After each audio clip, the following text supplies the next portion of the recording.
ఏ బాటైనా పర్వాలేదంట, సమయంతో సాగటమే మన సింపుల్ సిద్ధాంతం.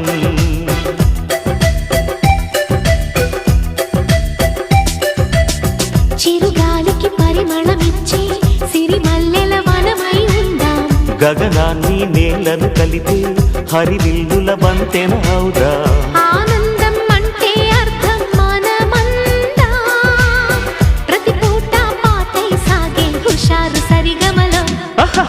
ఎన్నో ఎన్నో రాగాలుండే సంగీతం కాదా, చల్లకి